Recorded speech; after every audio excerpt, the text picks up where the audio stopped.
Saudara-saudari terkasih, pada hari Minggu kemarin, yakni Minggu biasa ke-18, tepat pukul 9 pagi, Paus Leo ke-14 memimpin perayaan Ekaristi di kawasan Tor Vergata dalam rangka tahun jubileum kaum muda.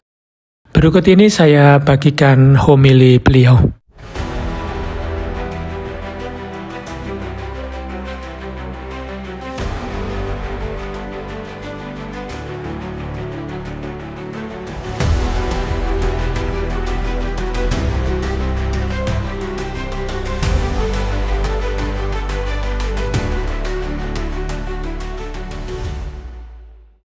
Saudara-saudari kaum muda yang terkasih, setelah Vigili tadi malam, hari ini kita berkumpul kembali untuk merayakan Ekaristi, sakramen pemberian diri sepenuhnya yang telah Tuhan berikan bagi kita.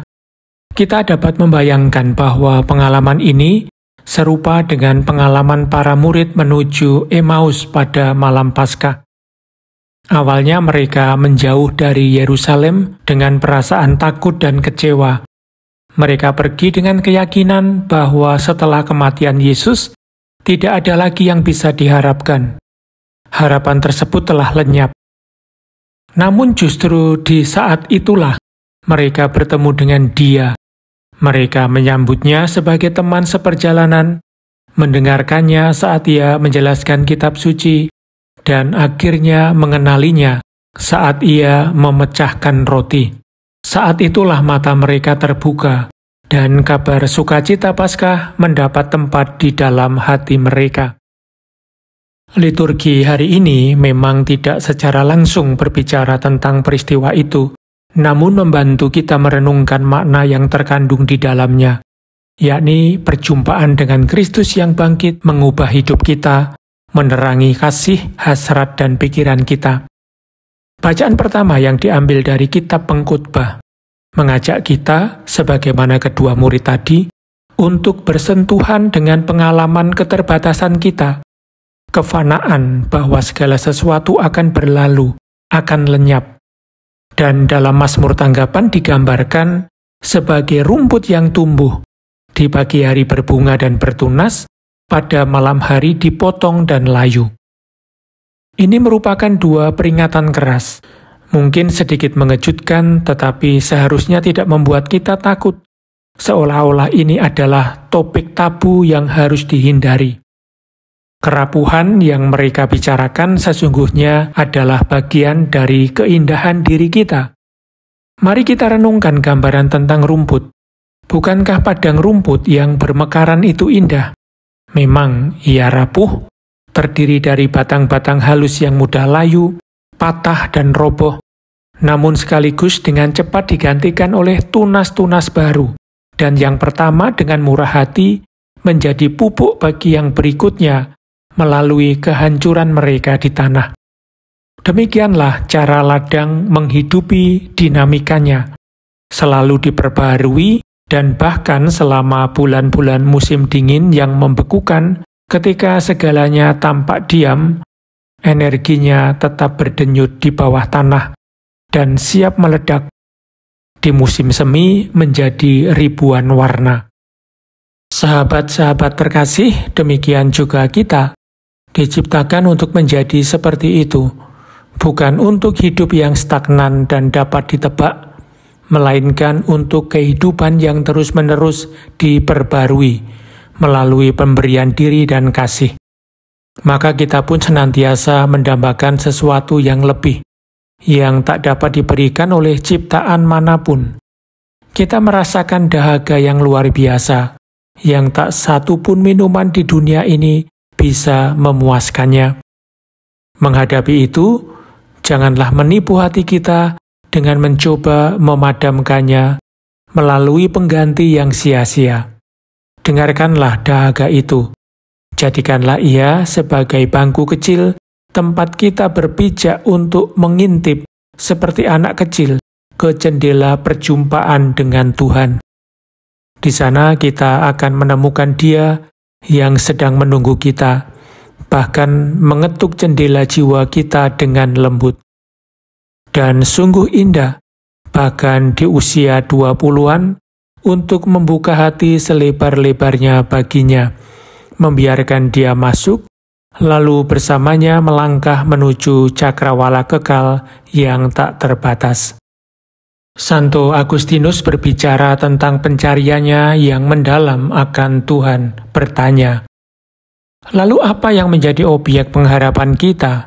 Apakah bumi? Tidak. Apakah sesuatu yang berasal dari bumi, seperti emas, perak, pepohonan, panenan, air? Hal-hal ini menyenangkan, memang indah, memang baik." Dan ia menyimpulkan, "Carilah Dia yang menciptakan semuanya itu. Dialah pengharapanmu." Kemudian, mengenang perjalanannya sendiri, ia berdoa, "Tuhan, Engkau ada di dalam diriku, tetapi aku di luar. Di sanalah aku mencarimu. Engkau memanggilku, dan panggilanmu menghancurkan ketulianku. Engkau menyinariku, dan cahayamu mengusir kebutaanku. Engkau memancarkan aromamu, dan aku menghirupnya dan merindukanmu. Aku mengecapmu, dan kini aku lapar dan haus. Engkau menyentuhku, dan aku terbakar oleh kerinduan akan damai-Mu." Saudara-saudari sekalian, ini adalah kata-kata yang sangat indah, yang mengingatkan kita pada apa yang dikatakan Paus Fransiskus di Lisbon pada saat Hari Orang Muda Sedunia, kepada orang-orang muda seperti kalian. Setiap orang dipanggil untuk menghadapi pertanyaan-pertanyaan besar yang tidak memiliki jawaban yang sederhana atau langsung, tetapi yang mengundang kita untuk memulai sebuah perjalanan, untuk mengatasi diri sendiri, untuk melampaui batas, untuk lepas landas. Tanpa itu tidak akan ada penerbangan. Maka janganlah kita panik jika dalam batin kita merasa haus, gelisah, tidak lengkap, penuh kerinduan akan makna dan masa depan. Kita bukan sedang sakit, kita sedang hidup. Ada sebuah pertanyaan penting dalam hati kita, sebuah kebutuhan akan kebenaran yang tidak bisa kita abaikan, yang membuat kita bertanya, apakah sebenarnya kebahagiaan itu? Apa makna sejati dari kehidupan? Apa yang membebaskan kita dari lumpur kesia-siaan, kebosanan, dan kehidupan yang biasa-biasa saja? Dalam beberapa hari terakhir, kalian telah mengalami banyak pengalaman indah. Kalian bertemu dengan teman-teman sebaya dari berbagai penjuru dunia, berasal dari berbagai budaya. Kalian saling bertukar pengetahuan, berbagi harapan, berdialog dengan kota melalui seni, musik, teknologi informasi, dan olahraga. Di Circo Massimo, kalian juga menerima sakramen tobat, menerima pengampunan Allah, dan memohon bantuannya untuk menjalani hidup yang baik. Dengan semua itu, kalian dapat menangkap sebuah jawaban penting. Kepenuhan hidup kita tidak tergantung pada apa yang kita kumpulkan. Juga seperti yang telah kita dengar dalam Injil, bukan pada apa yang kita miliki. Sebaliknya, tergantung pada apa yang dengan sukacita kita terima dan bagikan. Membeli, menimbun, mengkonsumsi saja tidak cukup.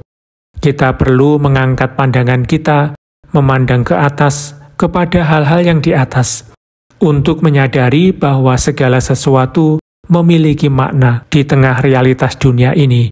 Hanya sejauh itu membantu kita bersatu dengan Allah dan sesama dalam kasih, serta menumbuhkan dalam diri kita perasaan kasih sayang, kebaikan, kerendahan hati, kelembutan, kelapangan hati, pengampunan, dan damai sejahtera, seperti yang dimiliki Kristus. Dalam cakrawala inilah kita akan semakin memahami makna dari sabda ini. Pengharapan tidak mengecewakan, karena kasih Allah telah dicurahkan di dalam hati kita oleh Roh Kudus yang telah dikaruniakan kepada kita. Saudara-saudari muda terkasih, harapan kita adalah Yesus. Dialah seperti yang dikatakan Santo Yohanes Paulus II, yang membangkitkan dalam diri kalian keinginan untuk menjadikan hidup kalian sesuatu yang besar, untuk memperbaiki diri sendiri dan masyarakat, menjadikannya lebih manusiawi dan bersaudara. Tetaplah bersatu dengannya, tinggal dalam persahabatannya selalu dengan memelihara melalui doa, adorasi, komuni dalam Ekaristi, pengakuan dosa secara teratur, dan kasih yang murah hati, seperti yang diajarkan oleh Beato Pier Giorgio Frassati dan Carlo Acutis, yang akan segera dinyatakan sebagai santo. Bercita-citalah pada hal-hal besar, kepada kekudusan dimanapun kalian berada. Jangan pernah puas dengan yang lebih sedikit, maka kalian akan melihat terang Injil tumbuh setiap hari di dalam diri kalian dan di sekitar kalian. Saya mempercayakan kalian kepada Maria, perawan pengharapan. Dengan bantuannya, saat kalian kembali dalam beberapa hari mendatang ke negara masing-masing, ke seluruh penjuru dunia, teruslah berjalan dengan sukacita, mengikuti jejak Sang Juru Selamat, dan sebarkanlah semangat serta kesaksian iman kalian kepada siapapun yang kalian jumpai. Selamat melanjutkan perjalanan.